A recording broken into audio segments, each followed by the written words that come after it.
দেশীয় জাত, আধুনিক প্রযুক্তি, প্রাণী সম্পদে হবে উন্নতি। এই প্রতিপাদ্যকে সামনে রেখে মানিকগঞ্জের হরিরামপুরে বর্ণাঢ্য র্যালি ও আলোচনার মধ্য দিয়ে জাতীয় প্রাণী সম্পদ সপ্তাহ ও প্রাণী সম্পদ প্রদর্শনী 2025 উদযাপিত হয়।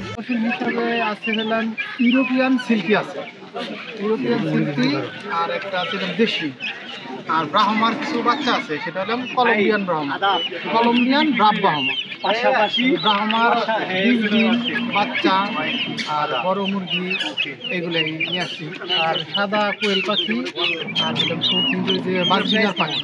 আমি আসছি পেঁয়াজচর থেকে, হরিরামপুর থানা। হ্যাঁ, একটুদিন আমারই এখন 26-27 মন ওয়েট লাগবে।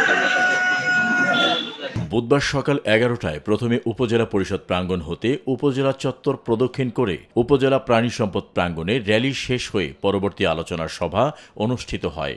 উপজেলা প্রাণী সম্পদ কর্মকর্তা ডাক্তার মোহাম্মদ জহিরুল ইসলামের সভাপতিত্বে ও এলডিডিপি এর সার্বিক সহযোগিতায় উক্ত প্রোগ্রামটি অনুষ্ঠিত হয়।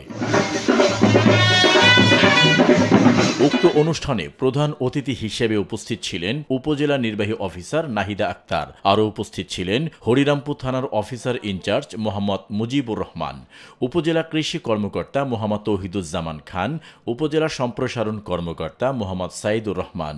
এছাড়াও উপজেলা প্রাণী সম্পদ অফিসের অন্যান্য কর্মকর্তা ও কর্মচারীবৃন্দ উপস্থিত ছিলেন। আমরা যে প্রাণী সম্পদ অধিদপ্তর কাজ করে যাচ্ছি, সে কাজগুলো হলো যে একটা মানুষের জন্য একটা নিরাপদ প্রাণী আমিষের সরবরাহ প্রদান করা, সাথে সাথে যে মানুষের কর্মসংস্থানের সৃষ্টি করা এবং নারী উদ্যোক্তা সৃষ্টি করা এবং নারীদের ক্ষমতায়ন করা এবং পারিবারিকভাবে যাতে সচ্ছলতা অর্জন করতে পারে সে কাজগুলো প্রাণী সম্পদ বিভাগ করে যাচ্ছে। দীর্ঘদিন ধরে আমরা এই কাজগুলো করে যাচ্ছি, কিন্তু সেই ফলশ্রুতিতে যেহেতু আমরা একটা ভালো কাজ করে যাচ্ছি, দেশের জন্য আমরা কাজ করে যাচ্ছি, সেই উদ্দেশ্যে এই প্রথমবারের মতো আমাদের সরকার এবার আমাদের এই প্রাণী সম্পদকে স্বীকৃতি দেওয়ার স্বরূপ 7 দিনব্যাপী আমাদের জাতীয় প্রাণী সম্পদ সপ্তাহ এই প্রোগ্রামটা হাতে নিয়েছে।